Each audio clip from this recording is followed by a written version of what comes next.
Alors bonjour à vous toutes et tous. On va commencer par une prise de refuge et puis ensuite on s'engage dans cette toute fin des 37 pratiques. Sangye chö tong tsoge chö nam la chong chu parotu dani kyabsuichi. Dagi jin tsoge pe se nam ki drola pinch. Sangye dru parai sho.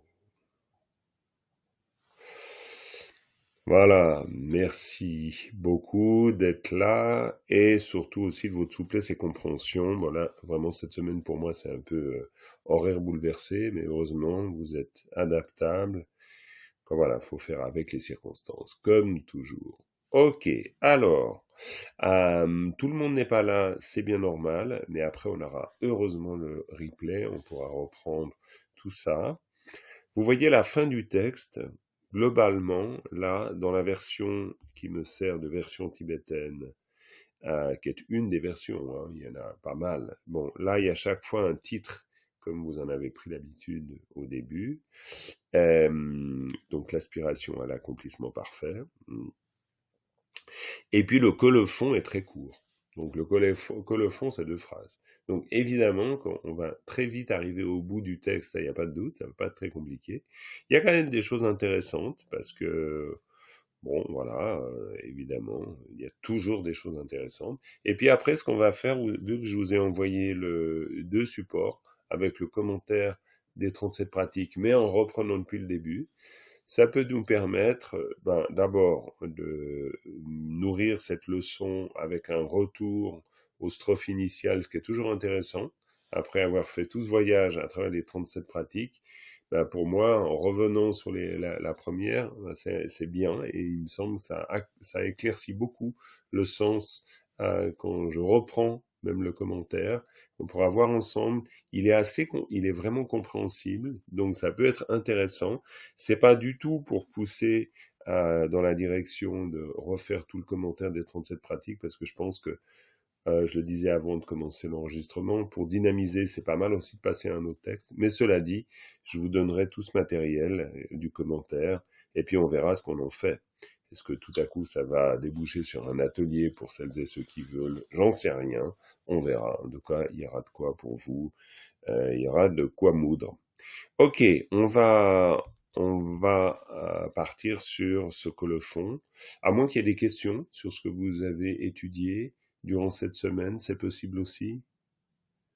Ou pas, ou rien de particulier? S'il n'y a rien de particulier, on y Moi, va. j'aurais une petite question. C'était Oui. sur la traduction à un moment du commentaire, mais bon, après, on peut peut-être le faire à la fin si on a du temps. Oui? Non, non, non, on peut. La traduction du commentaire qu'on avait la dernière fois? Ouais, Ok, bah écoute, pas de problème, hein. On peut très bien d'abord prendre un peu le temps sur ce que nous avons vu avant, ouais. et puis après on reprend. Alors attends, par contre, mais il me fait une blague là. Alors attends, je vais juste,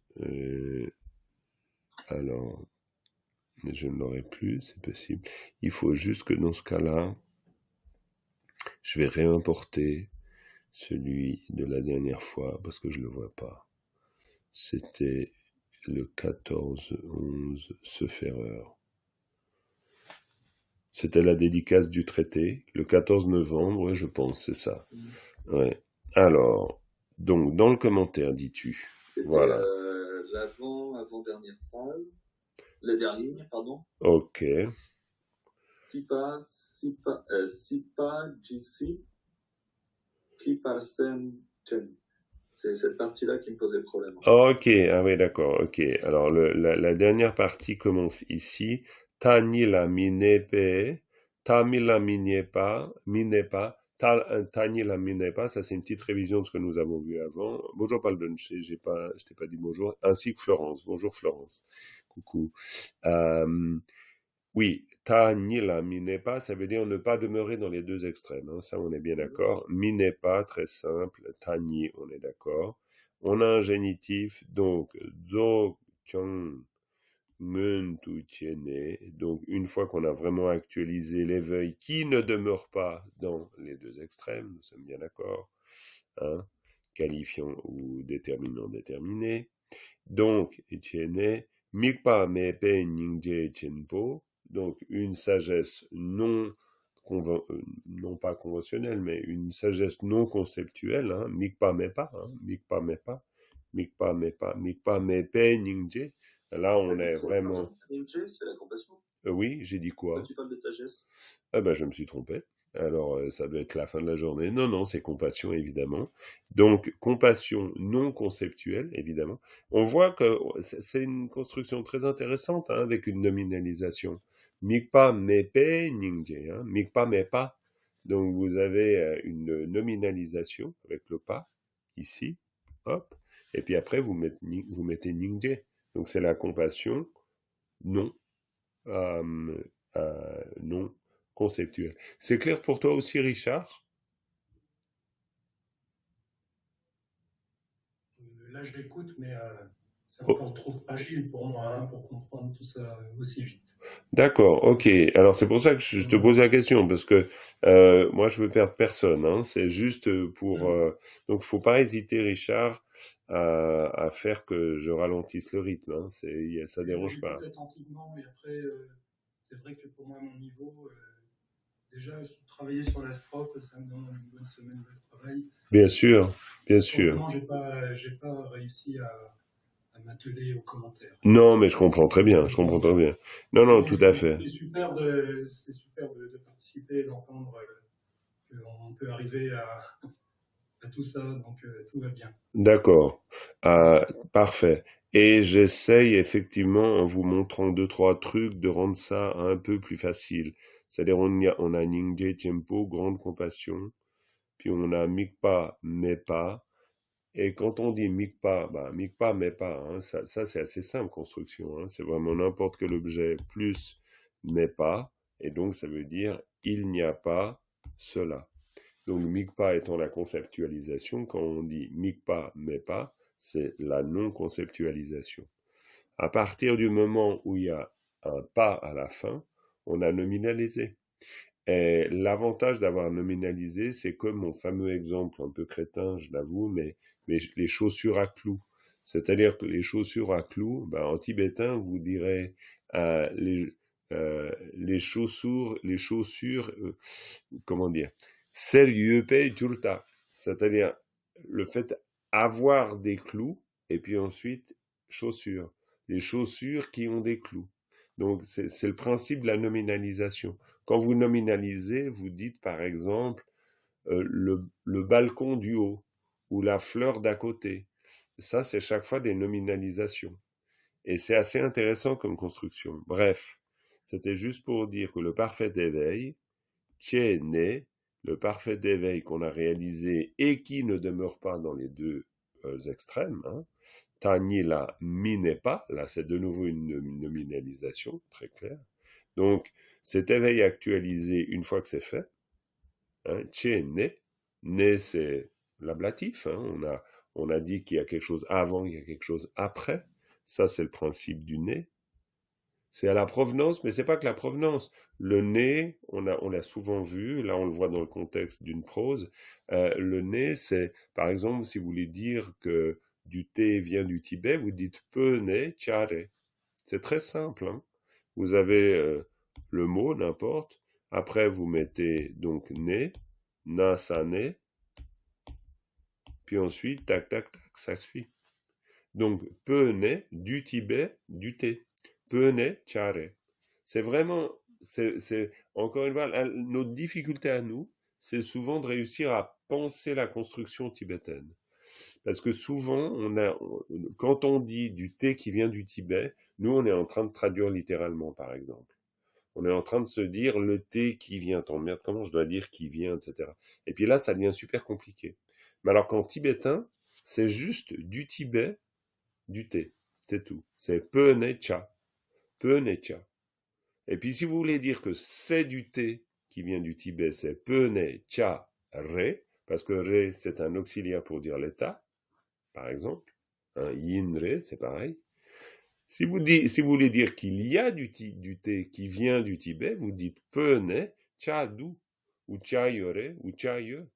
C'est-à-dire vous utilisez soit un auxiliaire d'identité, ça c'est la première possibilité, auxiliaire d'identité, soit un auxiliaire de localisation. Localisation. Hop. Donc vous avez cette fameuse deux colonnes, yin, ré, ye, du, yore.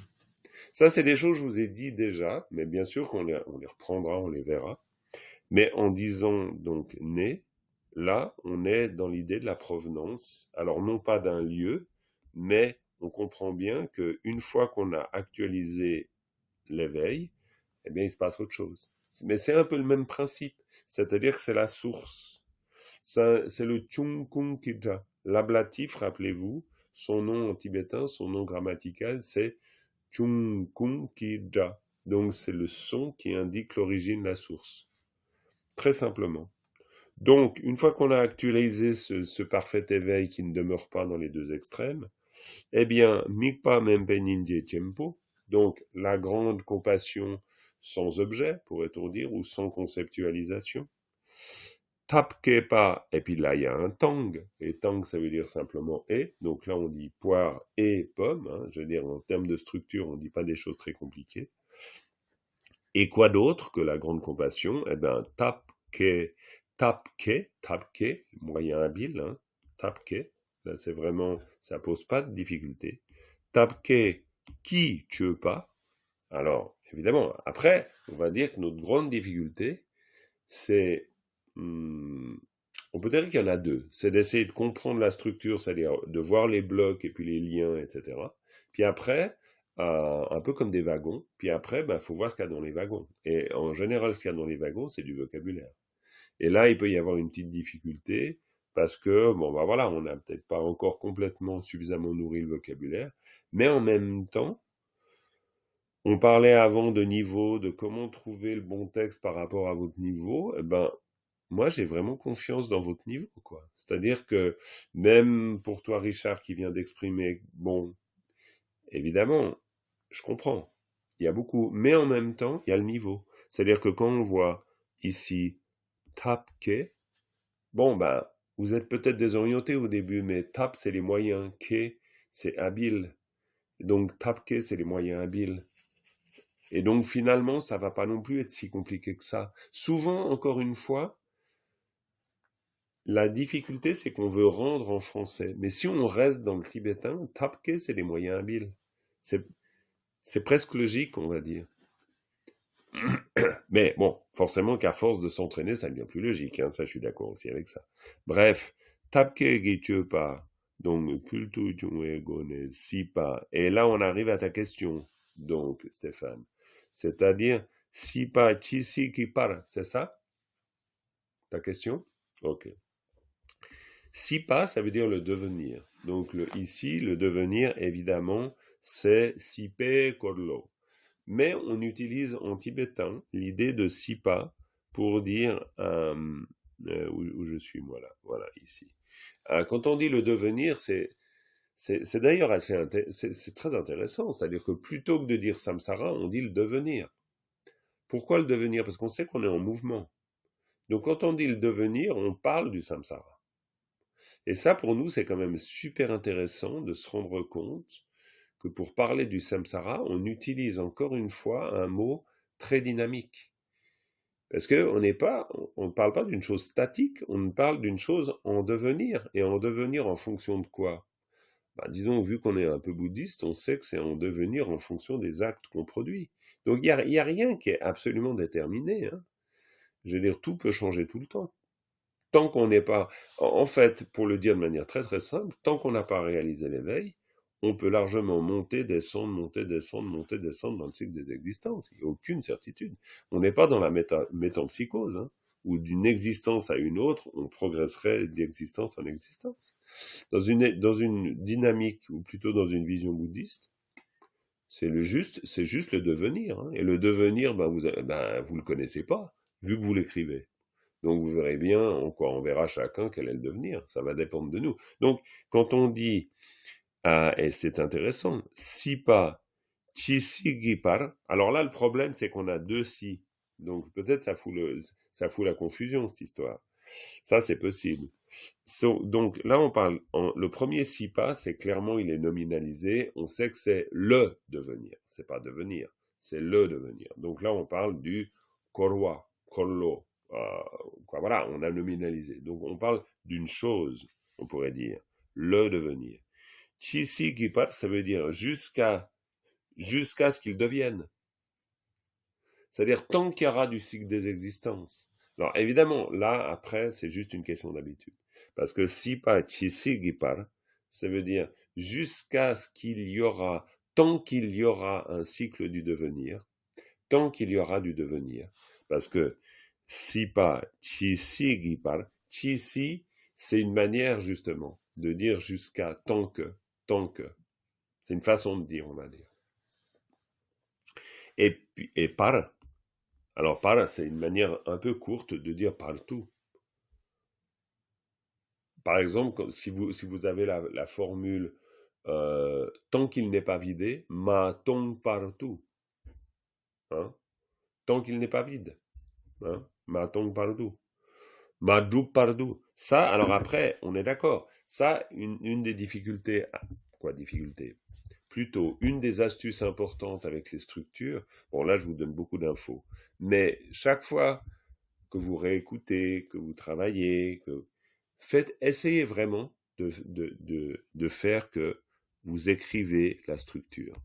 Hop, hop, hop, hop, hop, n'importe. Vous faites ça comme vous voulez, mais d'avoir une espèce de vision schématique. Pourquoi? Parce que par, c'est partout. Donc, si vous dites par exemple ma doupe partout, ça veut dire tant que l'on n'a pas accompli, jusqu'à ce que l'on ait accompli. Mais une fois que vous avez compris une structure, vous essayez de la modéliser et ensuite vous la réappliquez dans n'importe quelle situation. Donc ici si pas, chisi qui part, c'est tant qu'il y aura du devenir. Chisi qui part. Et on peut réutiliser, à la rigueur. Bon, c'est sûr qu'on ne réutilise pas ça tous les jours, mais bon. Bref, tant qu'il y aura du devenir dans le cycle des existences, eh bien, semtien gitun, c'est semtien gitun tout. Tun, ça veut dire pour les êtres. Vous êtes d'accord? Quand on dit tun tout, c'est pour les êtres. Donc, semtien gitun, c'est pour les êtres. Semtien gitun drupala, pour les êtres accomplir, drupa. Donc, accomplir pour les êtres, drupala.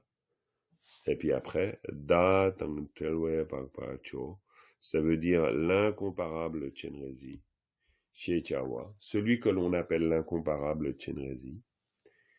Pourquoi le da? C'est pas le dawa pas de la lune? C'est pour ça que j'étais. Ouais, là on est paumé avec ça. Moi je suis paumé comme vous, c'est-à-dire au départ, c'est pas tous les jours qu'on utilise ça comme ça, c'est vrai. Attention, da, c'est par exemple si vous dites kunda, non, c'est pas kunda, attends, si, c'est kunda, je me rappelle plus. Dao, ça peut être l'épouse aussi, hein, ou l'époux. Donc da, c'est pas toujours la lune. Mais bon, ça, évidemment, quand vous dites da tang telwa pakpa, eh ben, faut simplement, alors là, bon, ben là, on va dire, il y a un bout où on comprend la construction, puis après, il y a un bout, il faut savoir l'expression. Donc, da tang telwa, ça veut dire incomparable. A priori, hein. L'incomparable, mais honnêtement, moi, vous vérifierez, hein. Je pense que j'ai dû mettre ça dans la liste de vocabulaire. Vous vérifierez. Mais bon, quoi qu'il en soit, et là c'est intéressant comme méthode. Quand je vous dis bon, quoi qu'il en soit, c'est pas pour botter en touche. C'est parce que pourquoi? C'est parce qu'ici on a un génitif. Donc datang telwe pakpa chochenrezi shiejawa. Donc pour moi, alors peut-être pas pour vous pour l'instant, mais pour moi je vois ça comme ça. J'ai un bloc, et puis j'ai ici un génitif, donc je sais que là j'ai un élément avant, et après j'ai pakpa cho chenrezi, et puis après j'ai shechawa. Shechawa, je sais que ça veut dire ainsi nommé. Ça de toute manière. Disons, ça fait partie de mes mots-clés, ça fait partie on va dire, de mes outils qui me permettent de comprendre un texte. Donc là, bon, sur cette base, honnêtement, sur cette base, j'ai donc ici un déterminant et ici un déterminé. Au-delà de tout le mystère peut-être qui compose Pachocheresi. Je suis d'accord. Mais je reste, et ça c'est l'intérêt de la méthode. C'est-à-dire que vous avez tellement fait de la méthode et tellement fait de l'analyse, quoi, idéalement, que de toute façon, quand vous avez un génitif, vous avez isolé votre segment et vous avez hop déterminant, hop déterminé. Et vous vous posez pas de questions là-dessus. Ce qui fait qu'à la rigueur, vous ne savez pas ce que veut dire date en telle loi.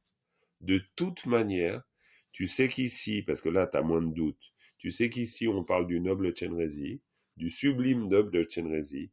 Donc, tu as presque zéro chance de te tromper en pensant qu'ici, c'est un épithète. C'est du genre ce que tu voudras. L'incomparable, sublime, noble Chenrezig, mais ça sera jamais autre chose qu'un qualifiant qualifié dans le rapport ou qu'un déterminant déterminé. Disons, voilà, on peut avoir une zone grise là, mais ça n'empêche absolument pas la compréhension générale. Et ça, je pense que de finir par justement avoir ce type de réflexe, et c'est pour ça qu'on fait de l'analyse ensemble, c'est pour que vous voyez le texte de plus en plus comme quelque chose de structuré. Parce que moi, je suis comme vous, hein. Au départ, quand j'aborde un truc comme ça, je me dis franchement où est la tête, où est la queue, hein. Et je sais pas. C'est-à-dire que c'est, voilà, par quel bout on le prend, en fait, en gros. On est toujours dans cet état particulier avec un texte tibétain. Parce que ça reste difficile à empoigner. Mais c'est pour ça que la structure, c'est une manière de pouvoir l'empoigner. Mais l'empoigner relax, finalement. Parce que là, vous pouvez être relax. Même si vous ne connaissez pas date en talois, c'est pas, ça n'empêche rien de comprendre, hein. Je veux dire, vous pouvez, disons, ça n'empêche pas trop de comprendre. Parce que tu peux te permettre de ne pas comprendre un adjectif, tu vois, je veux dire, ou un épithète. Non, parce que si tu dis la lune n'est pas séparée de... Ah non, mais alors c'est pour ça. Non, non, alors là, t'as tout à fait raison, t'as tout à fait raison. Mais justement, ça c'est intéressant ce que tu viens de dire. Parce que si tu le vois comme ça, la lune, etc., alors évidemment, tu peux tomber ce genre. Mais là, on peut clairement parler d'un piège. Pourquoi? Parce que tant que telle loi, là, on a quelque chose de nominalisé avec tant que telle loi. Donc, si tu veux, au départ, tu peux penser lune, puis après, tu commences à avoir le doute. Tu peux dire, c'est pas une histoire d'être séparé de la lune, quoi. Parce que, mais je suis d'accord. La question peut se poser. Mais après, vu le contexte, ça serait, quoi, je veux dire, on n'a jamais entendu ça, quoi. On a tous un peu d'heures de vol dans le Dharma. Donc, Chenrezig qui n'est pas séparé de la lune, je sais pas, à la rigueur peut-être, mais ou littéralement, ou dans l'étymologie, je sais pas. C'est à voir. Et c'est intéressant ce truc, parce qu'en Mais fait, oui, c'est intéressant. la lune, ça représente non justement la compassion des spirituels. Absolument, absolument, absolument. Donc, d'une manière littérale, Oui, mais ça tout marche à fait. aussi, hein. Mais t'as raison, t'as Donc, raison. c'est T'as raison. Chenrezig qui n'est jamais séparé de l'esprit d'éveil. Mais c'est complètement vrai. Il peut y avoir ça. Après, non, mais. Mais bon, c'est un peu, c'est une image. Ouais, c'est une image. Tout à fait. Le texte, que les mots Ouais. portent, si on arrive à. Ouais, mais c'est pas faux. C'est très juste ce que tu dis. Tout à fait, mais c'est clair, mais c'est une très bonne piste, parce que effectivement, c'est une piste quand même qui nous amène à se dire, de toute façon, on est dans un sens figuré, on va pas être dans un sens propre. Ça sera quoi, ce serait difficile. Mais bon, pour dire que finalement, on a notre segment, voilà. On a notre segment. Et puis, on a le ici ainsi nommé. Donc ça, c'est très important parce que le ainsi nommé, ça vient quand même clarifier les choses. Parce qu'on parle bien de Chenrezig. Quelle que soit la manière dont on qualifie ce Chenrezig, cet ainsi nommé. Alors, Jigten Sumgi Gonpo, alors là, c'est du basique, hein. C'est pas très compliqué, ça. Quoi, pas très compliqué. Je veux pas non plus simplifier à l'extrême, mais Jigten Sum, c'est les trois mondes. Gonpo, c'est le protecteur des trois mondes. Donc voilà, là c'est bon, franchement c'est digeste. Donc très intéressant. T, c'est une ellipse, hein. C'est quand vous parlez de quelqu'un. Hein. On l'a déjà souvent vu. Te, tabu, te, tar, etc. On cite quelque chose. Donc, te, ça veut dire celui-là. C'est-à-dire ce Chenrezi, protecteur des trois mondes, etc. Celui-là, te, tang, tsumpa, c'est-à-dire être l'équivalent de ça. Et être équivalent de ça, bah, évidemment, c'est le souhait que je fais. Juste du fait que je dis tsum parosho. Puissais-je être l'équivalent de Chenrezi, le protecteur des trois mondes, l'incomparable protecteur des trois mondes, qui accomplit pour le bien de tous les êtres, ou qui agit pour le bien de tous les êtres, tant que le cycle des existences ne s'est pas vidé, à travers les actions éveillées qui sont les moyens habiles et la grande compassion, etc. Bon, là, je l'ai monté dans l'autre sens. En fait, je me force toujours d'essayer d'y aller dans le sens tibétain, parce que d'aller dans le sens tibétain, ça me permet de pouvoir me dire, ok, Tani la mine.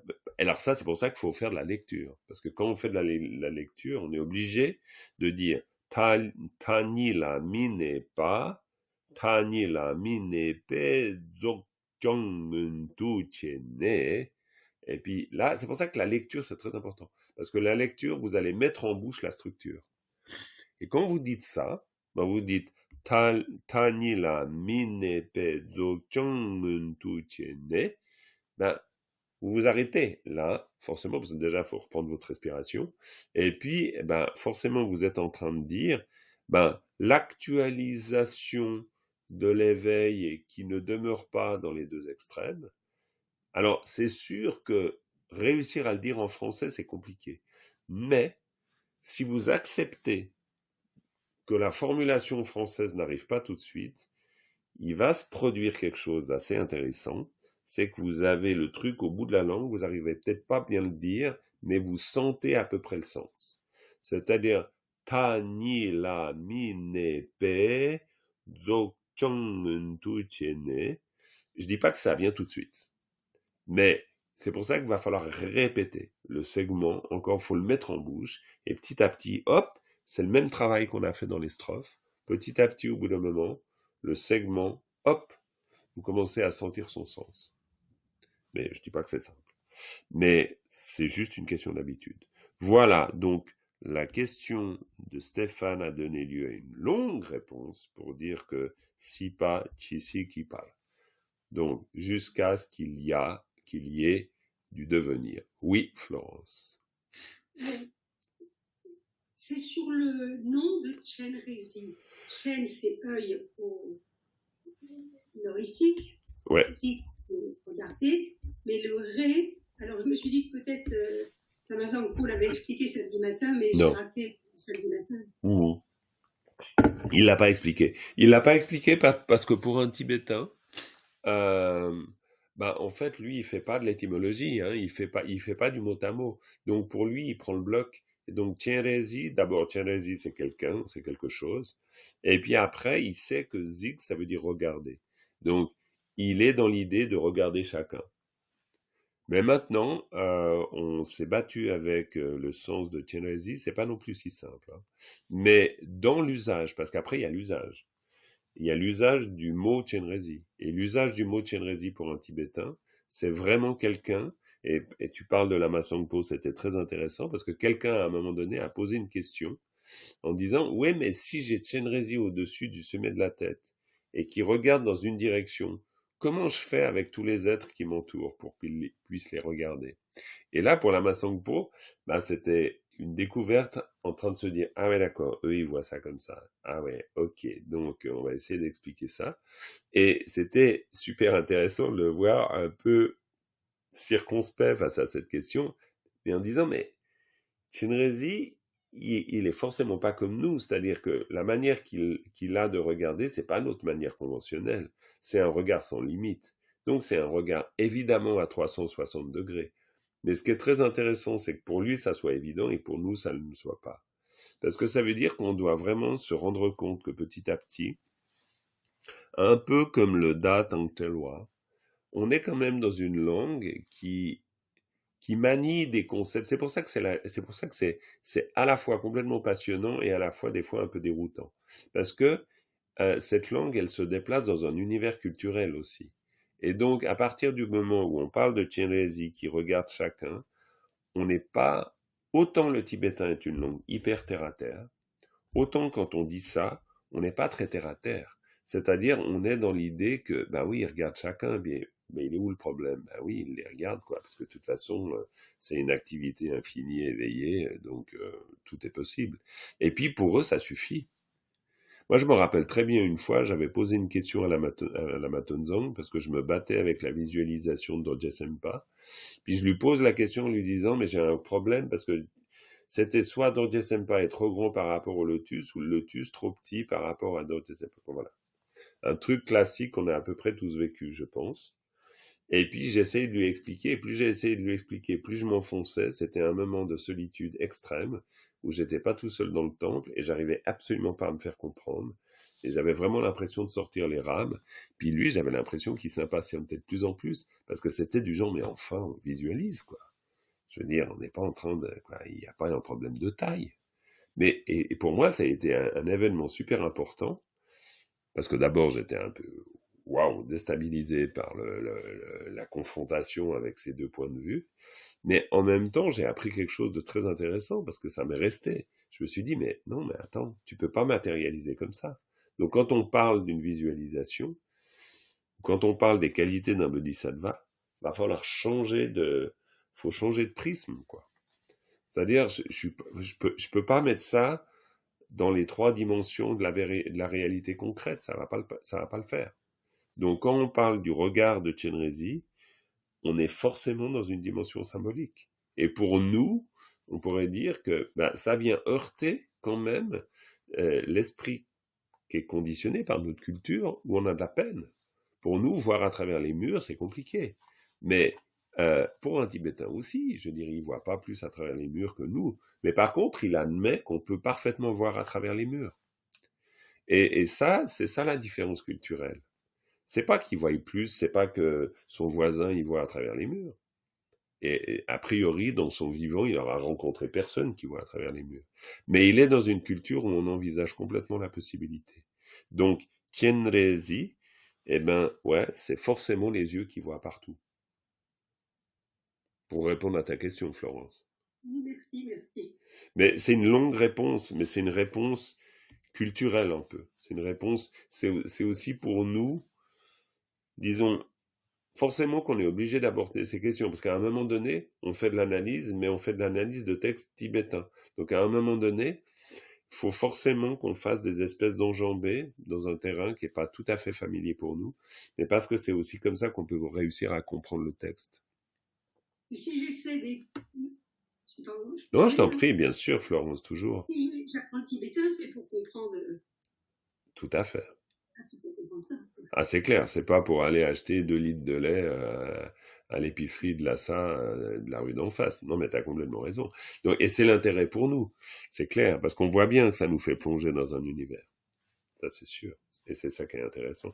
Donc voilà, ça c'est une petite révision de la strophe d'avant. Mais bon, après, c'est clair, quand on voit la strophe avec ça, ok.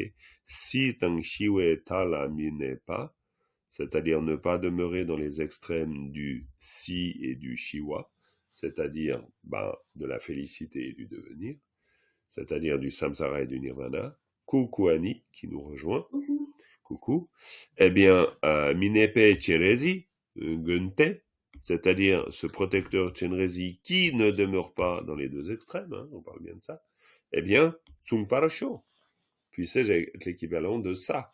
Je dis ça parce que c'est écrit ça. Très simplement. C'est-à-dire l'ellipse, quoi. On fait l'ellipse, à partir de là, l'équivalent de ça. C'est-à-dire de ça, de Chenrezig, justement. Tout simplement. J'arrive, je repars, d'accord? Je vais chez la voisine. Ok, bien sûr. Donc voilà. Autre question sur la leçon précédente? Ça nous donne une petite occasion de la réviser, mais rien de particulier. Très bien. Bon, écoutez, on va donc, dans ce cas-là, ben, on va finir notre colophon. Voilà, on en est au colophon. Donc, on va terminer le colophon. On va terminer en beauté aujourd'hui les 37 pratiques, il n'y a pas de problème. Donc, ça, on a le titre. Hein. Voilà. Le titre, l'aspiration à l'accomplissement parfait. Voilà. OK.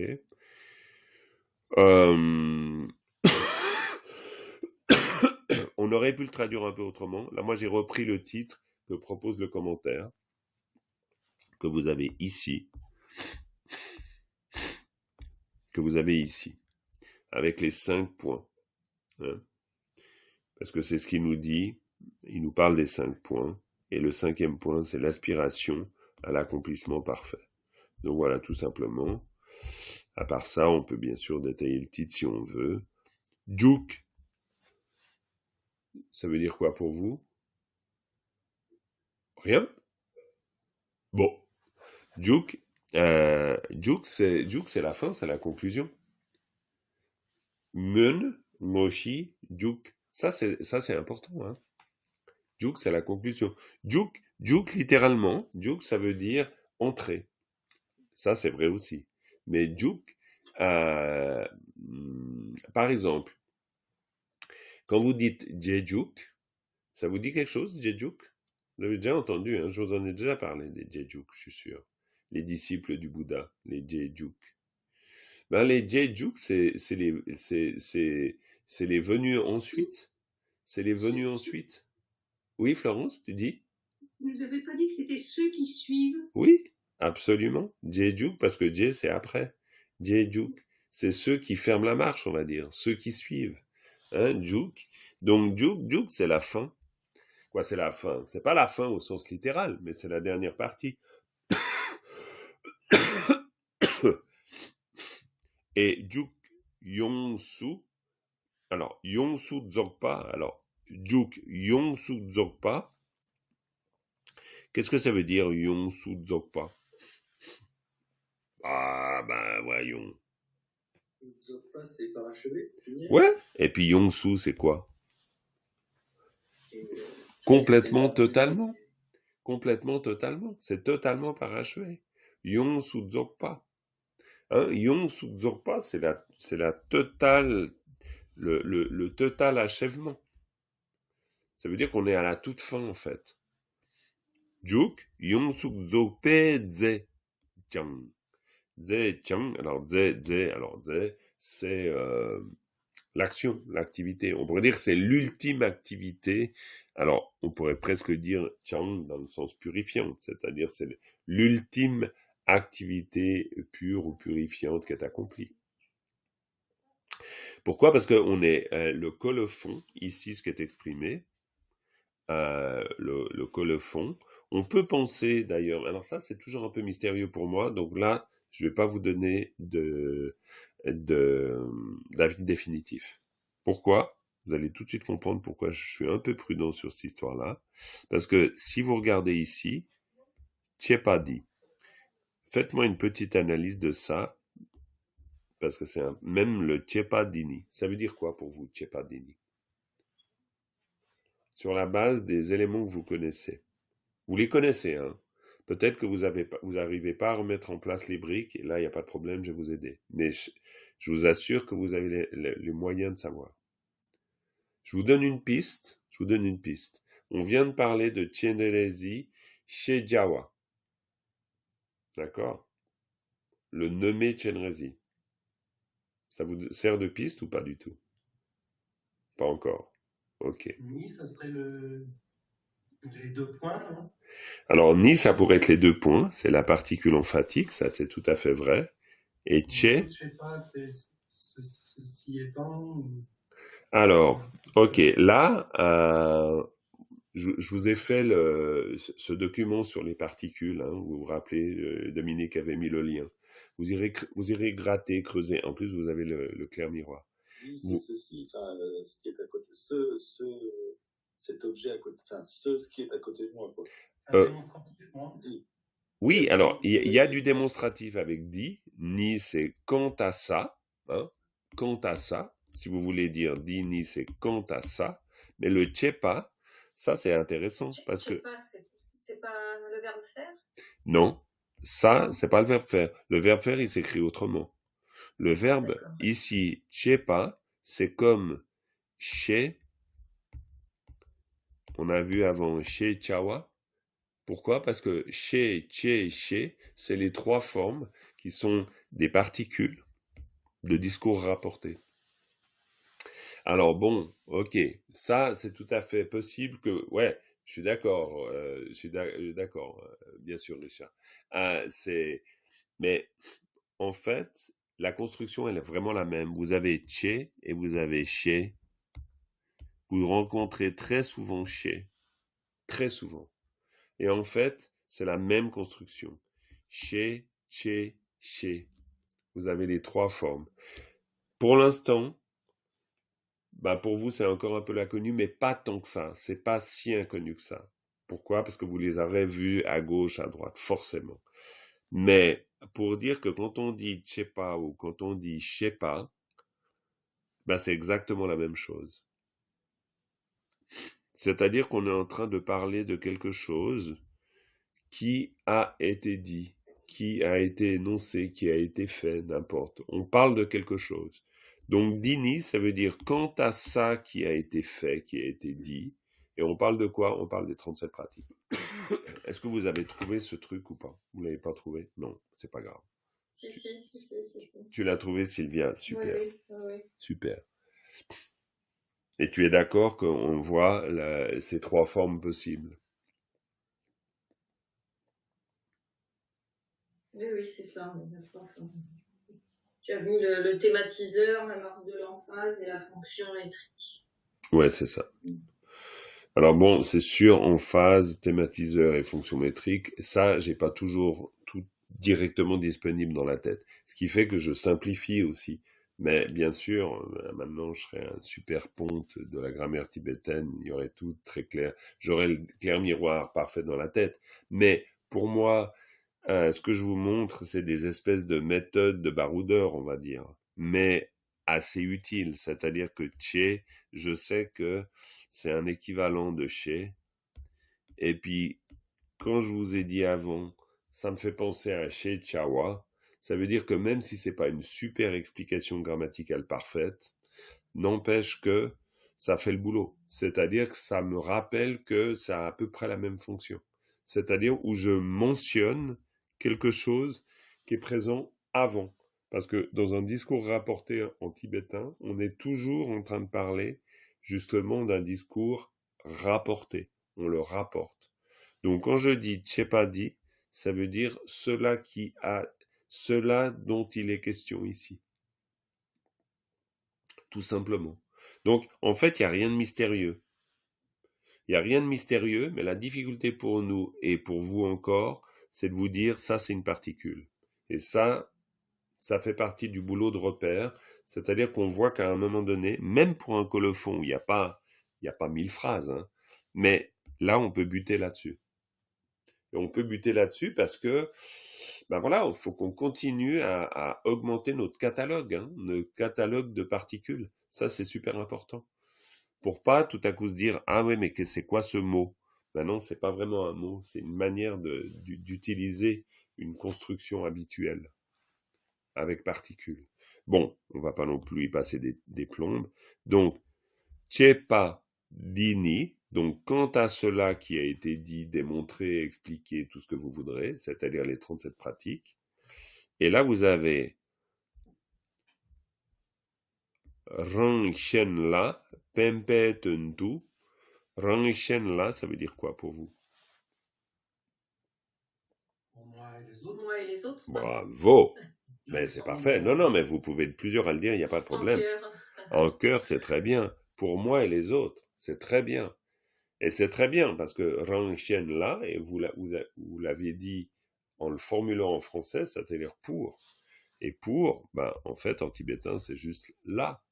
Mais vous pouvez très bien dire pour. C'est pour moi et les autres.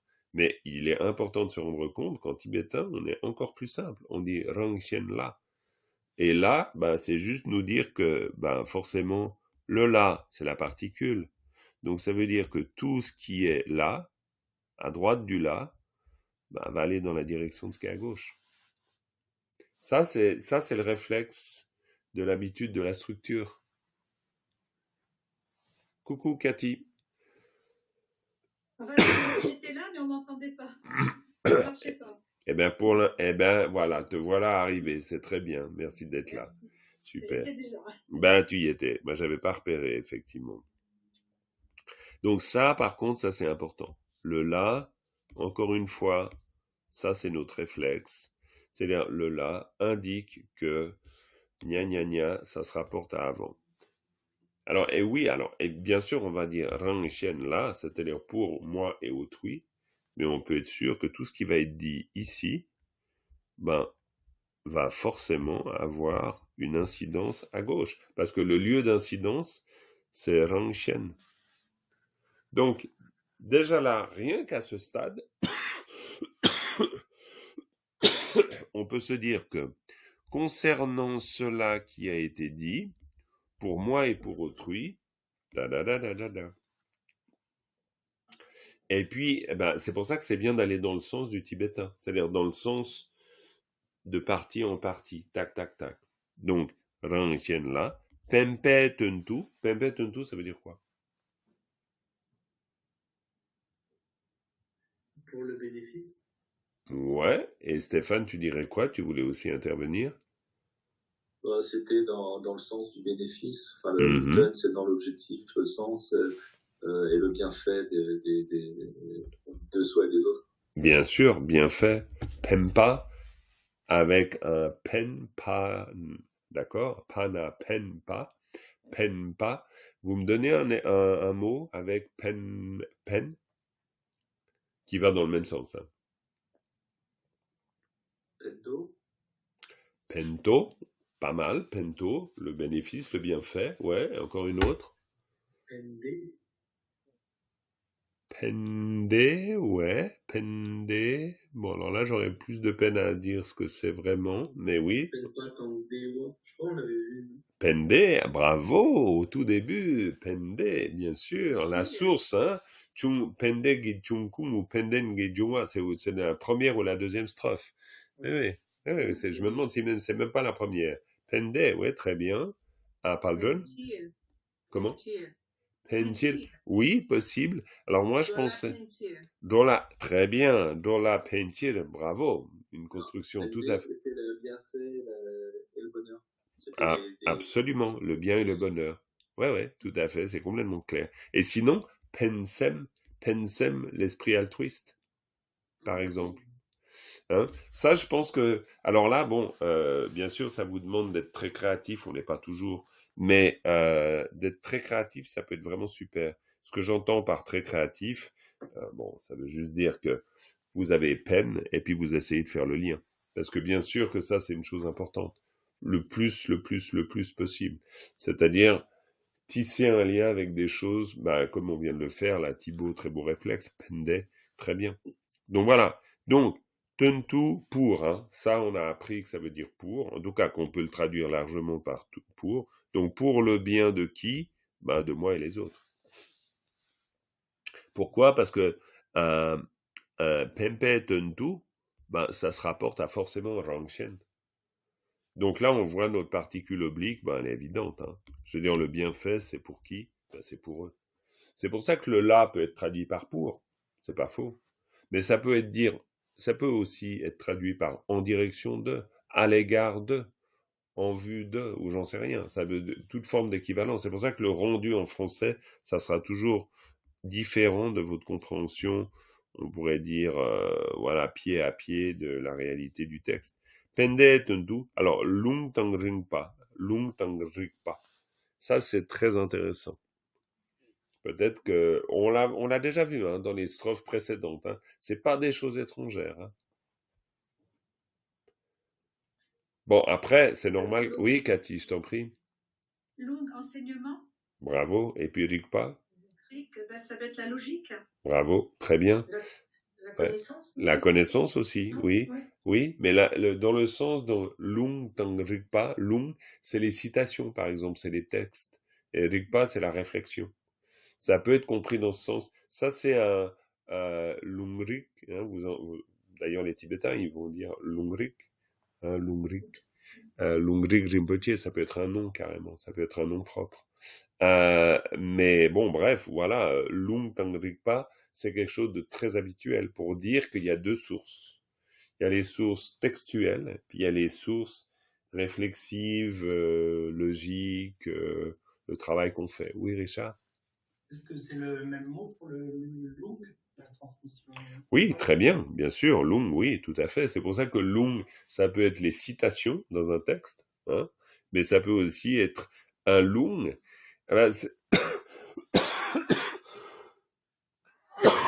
Excusez-moi.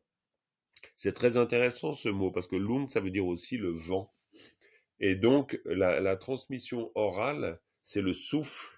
C'est le vent dans le sens, le souffle. Donc, ça veut dire que alors, Tsalung, alors en plus, les Tsalung, alors là, Tsalung, c'est clairement dans le contexte du vent, dans le sens des souffles énergie. Mais ce qui est intéressant, c'est de voir que Lung, qui est ce mot polysémique, hein, parce que Lung, ça peut aussi vouloir dire la vallée, donc on n'a pas fini, donc c'est vraiment polysémique, mais Lung, en parlant de souffle et en parlant de texte, ça veut dire qu'un texte, c'est toujours une image d'une oralité. C'est toujours un écrit, c'est toujours une parole. Et ça nous fait revenir au sens même de Do, le sutra, qui est conçu comme le sens du mot sutra, c'est la parole. Il y a toujours un lien avec l'oralité. C'est pour ça que quand on dit lung dans le sens d'une transmission orale, c'est pour ça qu'on lit le texte à ce moment-là. On lit le texte parce qu'on doit l'avoir entendu.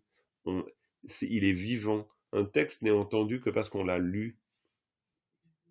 Et ça, c'est très intéressant. C'est pour ça que quand j'insiste un peu beaucoup sur l'oralité, c'est-à-dire faire que vous lisiez le texte, parce que le texte, il devient vivant, même intérieurement pour nous, quand on l'a lu. Et quand on l'a lu à voix haute. Et donc, ça ne veut pas dire qu'on ne peut pas lire à voix basse ou mentalement, bien sûr. Mais il y a quelque chose dans le fait de l'oralité, lung, qui fait qu'il devient vivant le texte. Parce qu'on l'a entendu. Et lung tangrikpa, alors bien sûr, au moment où on dit lung, on ne pense pas forcément à tout ça. Mais c'est derrière, tout le temps. Donc ça veut dire, rikpa, c'est ce qu'on aura réfléchi, et lung, c'est ce qu'on aura entendu aussi. Est-ce qu'on peut dire pour Rikpa un raisonnement? Oui, tout à fait. Raisonnement, logique, tout ça, ça marche très bien. Ah oui. Ça marche parfaitement. Donc, c'est ce qu'on a entendu, les textes, les sources. Parce que, encore une fois, dans une culture traditionnelle, comme une culture tibétaine, comme c'est le cas de la culture tibétaine, dans une culture traditionnelle, évidemment, le texte, c'est toujours la parole du Bouddha. Ça ne peut pas être un texte écrit par machine, hein. C'est pas possible, ça. Donc, on a entendu quelque chose qui fait foi, qui fait autorité.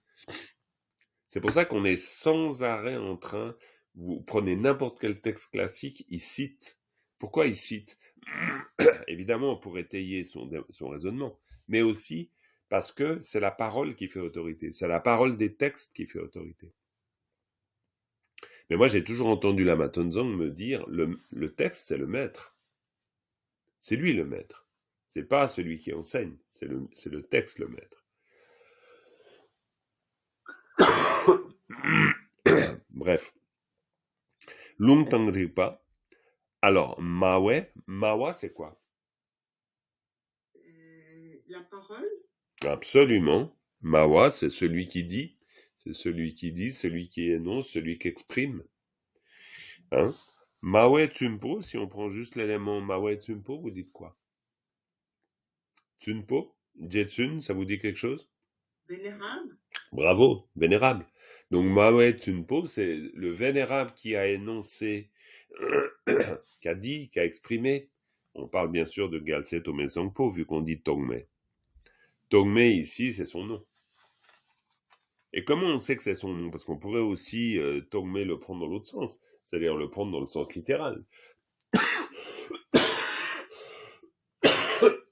Excusez-moi, c'est très pénible. Il y a un ergatif après. Exact, bravo, il y a un ergatif. Donc Tongme qui? Donc c'est quelqu'un qui. Donc là, on est quasi sûr que c'est Tongme Songpo, parce que il y a un négatif après. Donc là, c'est là où le fait d'avoir fait de l'analyse, ça nous aide, parce que, ouais, on a repéré, quoi. Tongme qui, c'est donc Tongme qui fait quoi? C'est le Tsunpa Tongme, hein, c'est le vénérable Tongme qui énonce, donc voilà, le raisonnement, les textes, etc., ou Lung Tang Rigpa Mawa Tsunme. C'est pas Lung Tang Rigpa Mawa, c'est aussi Lung Tang Rigpa Mawa. Lung Tang Rigpa Mawa, c'est celui qui exprime, le raisonnement. C'était un logicien aussi, hein, Gyaltse Tome Songpo. Donc c'était quelqu'un qui était un érudit, un très fin connaisseur des choses. Donc celui qui c'est un peu parce que mawa, encore une fois, c'est nominalisé, hein, mawa. Donc c'est pas le verbe à l'infinitif. C'est le mawa. C'est celui qui dit. C'est celui qui exprime. C'est celui qui montre, d'une certaine manière. Et celui qui exprime quoi? La parole du Bouddha, le raisonnement, etc., pour le bien de tous les êtres.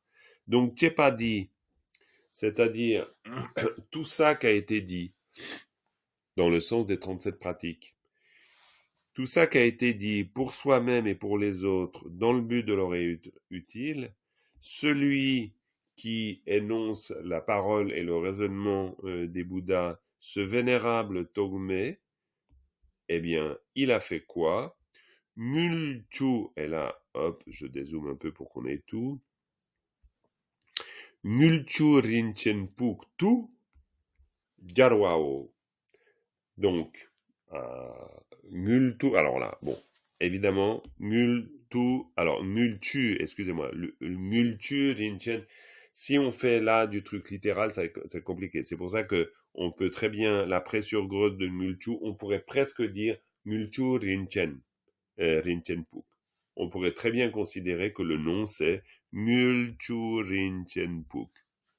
C'est comme si vous dites Tsaja. Bref, au bout d'un moment, c'est toute la difficulté, ça c'est une histoire de choix. Soit on traduit les noms, soit on les donne en tibétain. Et là, on est en train de parler de l'ermitage. Alors moi, j'ai choisi par exemple grotte ou ermitage. Grotte du joyau à Ngulchu, c'est une possibilité.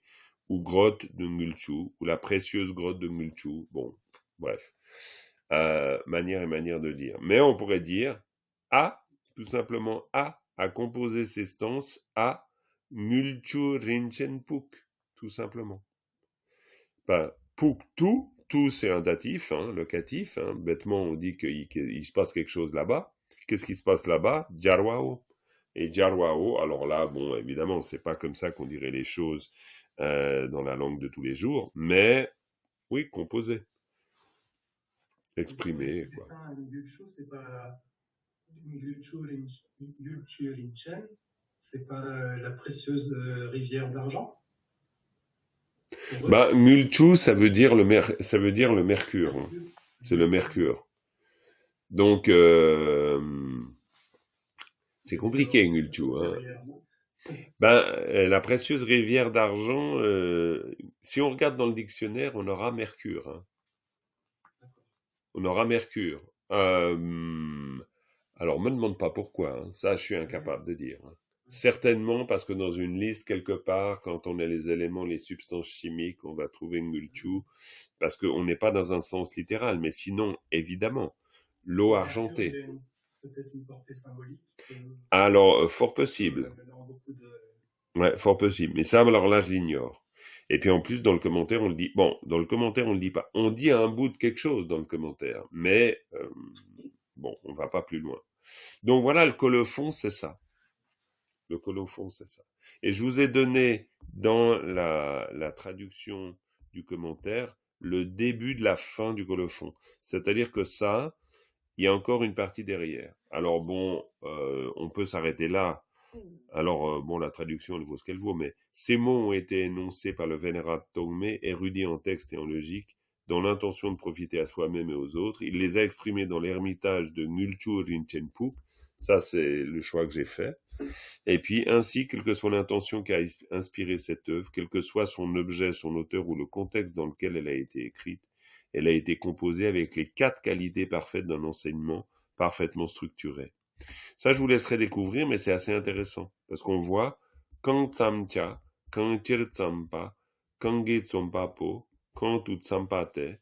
Et ça, c'est en fait le pourquoi on compose, plutôt, je vais reprendre pour l'objet de la composition, l'auteur, le contexte, l'intention, l'objet, l'auteur et le contexte.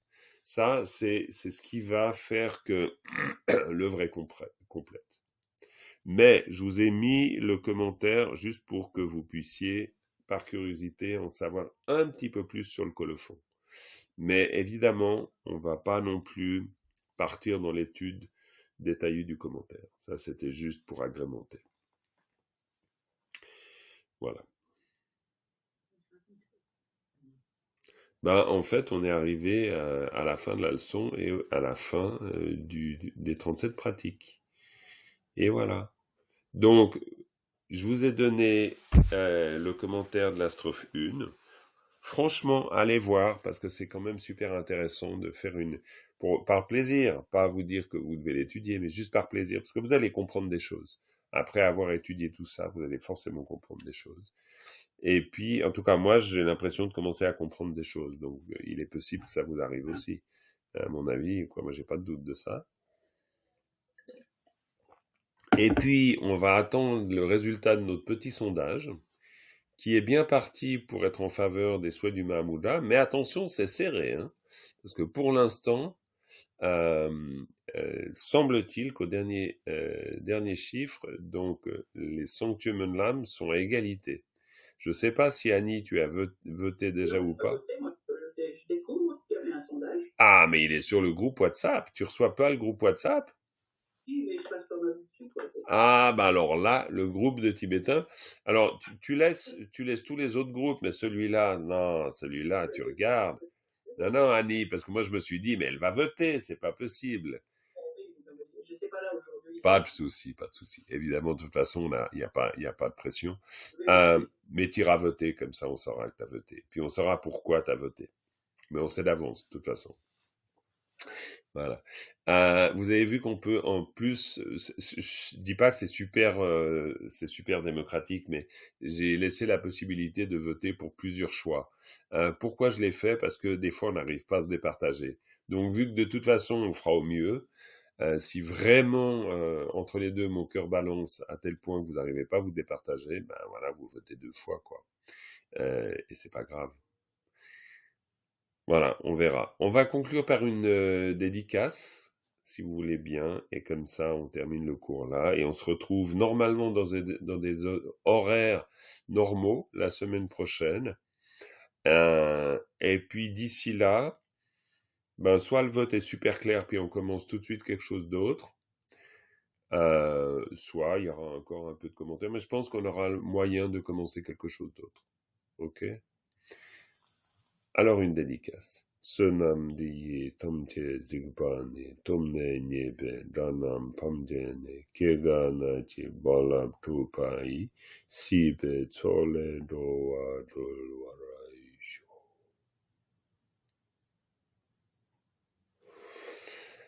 Voilà les amis, merci beaucoup d'avoir été là pour votre souplesse, l'adaptation aux horaires, indépendamment de ma volonté, on va dire, mais disons c'est comme ça. Et puis on se retrouve la semaine prochaine et je vous laisse encore voter. Si vous n'avez pas voté, vous avez encore quelques jours pour voter, hein, vous n'oubliez pas. Allez. Oui, bien sûr, elle va passer de toute façon, il n'y a pas de souci. Pas de souci. À bientôt. Merci Merci à vous. soirée, Bonne soirée. Bye bye.